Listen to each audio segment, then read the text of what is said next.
Assalamualaikum warahmatullahi wabarakatuh. Good morning, everybody. My name is Ivana Chrysalia Rehatalanit, and my friend is Kurniah Wardi. Today, we are going to discuss about emotion and communication.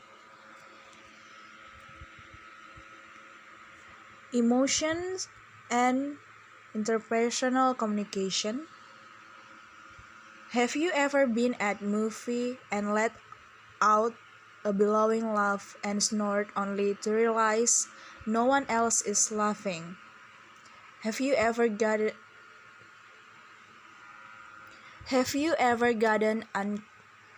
uncomfortable when someone cries in class or in a public place?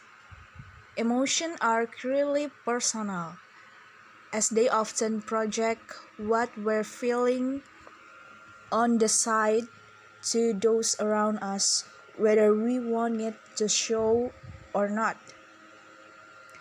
Emotions are also interpersonal in that another person's show of emotion usually triggers a reaction from us, perhaps support if the person is a close friend, or awkwardness if the person is estranged.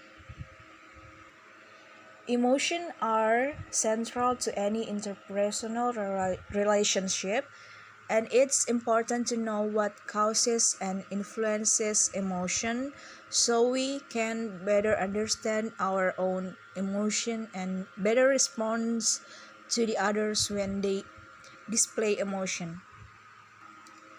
Okay, next, emotions are psychological, behavioral, and or communicative reaction to stimuli that are cognitively processed and experienced as emotion. This definition includes several important dimensions of emotions. First, emotions are often internally experienced through psychological change such as increased heart rate, a tense stomach, or a cold chill. These psychological reactions may not be noticeable by others and are therefore interpersonal unless we exhibit some change in behavior that clues others into our internal state, or we verbally or non-verbally communicate our internal state. Primary emotions are innate emotions that are experienced for short period of time and appear rapidly, usually as a reaction to an outside stimulus, and are experienced similarly across cultures. Secondary emotions are not as innate as primary emotions, and they do not have a corresponding facial expression that makes them universally recognizable. Secondary emotions are processed by a different part of brain that requires higher order thinking. Therefore, they are not reflexive. Next, perspective on emotion. How did you learn to express your emotion? Like many aspects of communication and interaction, you likely never receive any formal instruction on expressing emotion. Instead, we learn through observation, trial and error, and through occasional explicit guidance. To better understand how and why we express our emotions, we will discuss the evolutionary function of emotion and how they are affected by social and cultural norms. The next slide, evolution and emotion. Human beings grouping together and creating interpersonal bonds was a key element in the communication and success of our species. And the ability to express emotion played a role in this success. For example, unlike the other species, most of us are able to control our anger, and we have to capacity for empathy.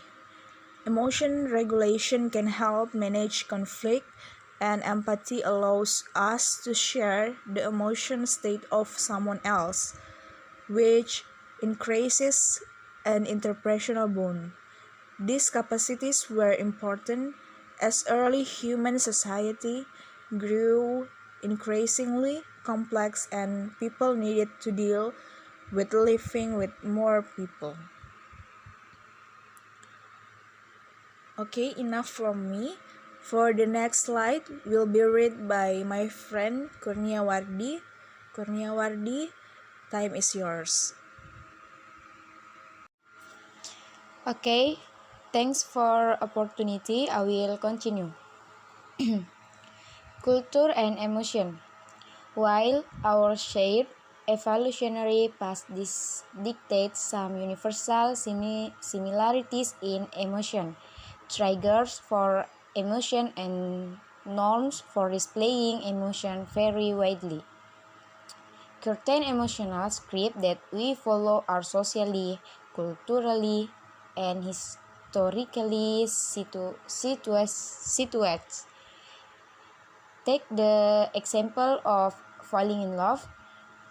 Westerners might be tempted to critique the practice of arranged marriage in other cultures and question a relationship that isn't based on falling in love.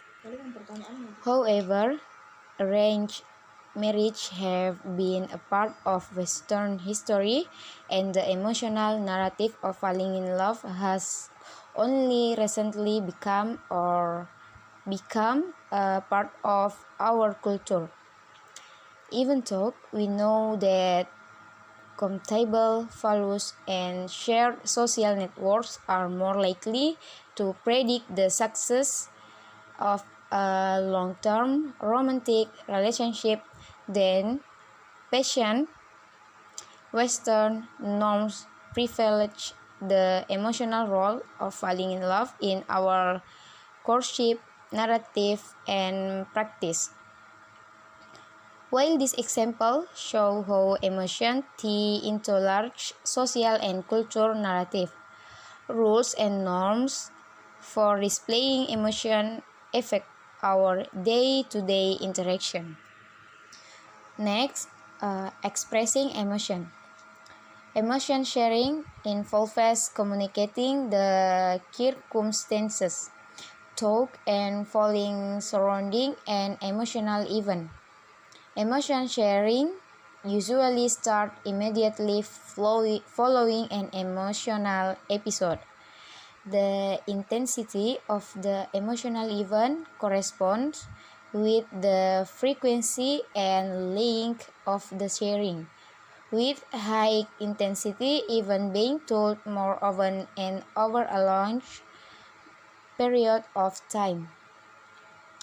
Research shows that people communicate with others after almost any emotional event, positive or negative, and that emotion sharing over intrapersonal and interpersonal benefits. As individuals feel inner satisfaction and relief after sharing, and social bonds are strengthened through the interaction. Next, managing and responding to emotion. The notion of emotional intelligence emerged in the early and has received much attention in academic scholarship, business and education, and the popular press.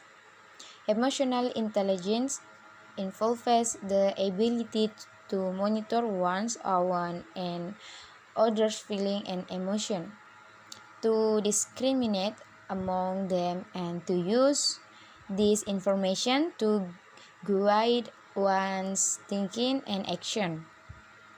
As was noted earlier, improving our emotional vocabulary and considering how and when to verbally express our emotion can help us better distinguish between and monitor our emotion. However, as the definition of emotional intelligence states, we must then use the result of the cognitive process to guide our thoughts and action. The last conclusion. Emotion results from outside stimuli or physiological change that influence our behavior and communication. Emotion developed in modern humans to help us manage complex social life, including interpersonal relations.